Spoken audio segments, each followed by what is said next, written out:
Olá, sejam bem-vindos, que a graça e a paz de Deus e de Cristo esteja com você, sua família, todos os seus familiares. Hoje vamos estar trabalhando, iniciando aqui o capítulo 1 de Isaías. Já falamos uma visão geral sobre o livro, falamos sobre o chamado de Isaías. E hoje um convite, vamos conversar um pouco. Muitas vezes quando, quem sabe, o meu pai, o seu pai, ah, filho, vem cá, vamos conversar. Ou quem sabe o patrão, o professor, ou em qualquer contexto, né, de um superior, nos chama a conversar, ficamos apreensivos. Pode ser, quem sabe, até uma coisa boa, mas não sabemos, a princípio ficamos ali ansiosos. E Deus faz esse convite. Vamos chegar nesse contexto, capítulo 1 de Isaías, versículo 18. Mas inicialmente aqui, falando sobre o contexto de Israel, falando da nação pecaminosa naquele contexto, aqui diz que a visão de Isaías, que ele teve a respeito de Judá e Jerusalém, e ele menciona aqui alguns reis, ao menos 4, Uzias, Jotão, Acás, Ezequias, reis de Judá, e Deus faz uma mensagem, ou traz uma mensagem, através de Isaías, no versículo 2, dizendo: ouvi, ó céus, e dai ouvidos, ó terra, porque o Senhor é quem fala. Então quem diz não é Isaías, mas é o Senhor. E ele menciona: eu criei filhos e os engrandeci, falando do contexto de Israel, mas não somente quem sabe de Israel, mas todas as nações. Deus é quem dá a certidão de nascimento, diz: esta nasceu ali, nome e sobrenome. Mas eles estão revoltados contra mim. E ele traz um contexto interessante, dizendo que o boi conhece o seu possuidor, o jumento, o dono da sua manjedoura, mas Israel não tem conhecimento, o meu povo não entende. Então, quando Deus fala no contexto de Israel, é claro que está frisando inicialmente o Israel literal, o povo de Israel, a nação de Israel.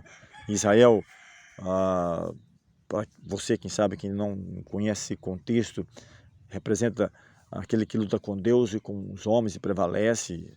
É o nome de Jacó, que anteriormente, suplantador, enganador, que é mudado naquela noite onde ele luta com o anjo do Senhor e ele pede ao Senhor que o abençoe, então é mudado para Israel, que a partir de Israel, seus 12 filhos, as 12 tribos de Israel, povo pelo qual Deus pretendia levar, ou pretende, no contexto agora não simplesmente literal, mas espiritual, desse, como foi prometido a Abraão, ser bendito todas as nações da terra, no contexto do Messias, de agregar, de juntar, de unir, a ser bendito todas as nações da terra, ou levar a mensagem de salvação a todas as nações da terra. Então ele diz: Israel não entende. Então, não só no contexto, quem sabe, de Israel literal, mas podemos trazer, parafrasear esse pensamento, trazer para o nosso contexto hoje.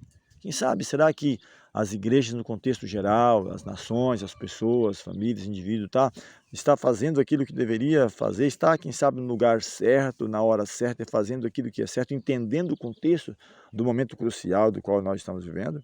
Então ele fala: eu criei filhos, exaltei-os, mas eles se revoltaram contra mim. Os próprios animais conhecem, reconhecem o seu dono, a sua, ele diz aqui, o boi, o jumento, a sua manjedoura, mas Israel não entende. Claro, eu menciono aqui Israel no contexto daquele que luta com Deus ou com os homens, nação inicialmente para esse contexto, mas as pessoas no geral, aqueles que professam o nome de Deus. E aqui chega o ponto que eu mencionei, o convite da graça, onde Deus chama então: vinde, pois, arrazoemos, vamos conversar, vem aqui, vamos conversar um pouco. Chega aqui, meu filho.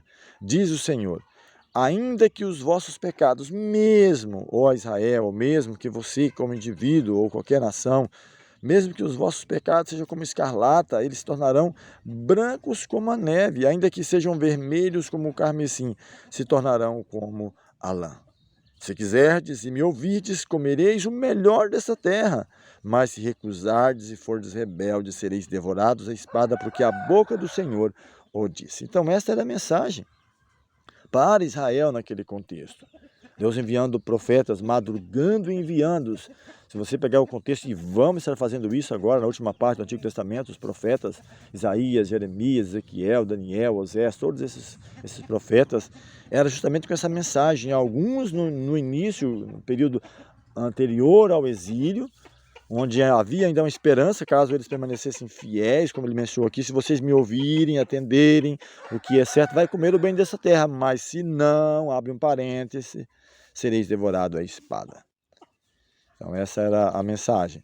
E não ficando simplesmente no contexto de calamidade, juízo, vamos avançar. Como eu mencionei, Isaías, os primeiros 39 capítulos fala do contexto literal da nação de Israel, das nações vizinhas, de um juízo para todas elas, mas fala também de restauração, como você percebe, a glória futura do Israel espiritual, não somente Israel literal, mas esse aglobar de todos aqueles que aceitam pela fé agora a mensagem e são considerados filhos de Abraão, não simplesmente de sangue, mas também espiritual.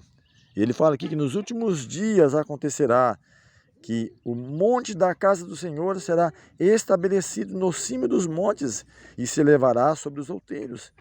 E para ele afluirão todos os povos, irão muitas nações e dirão: vinde, subamos ao monte do Senhor, à casa do Deus de Jacó, para que nos ensines os seus caminhos e andemos pelas suas veredas.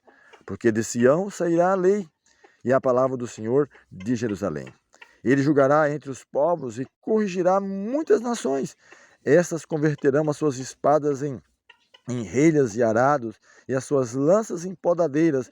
Uma nação não levantará a espada contra outra nação, nem aprenderão mais a guerra.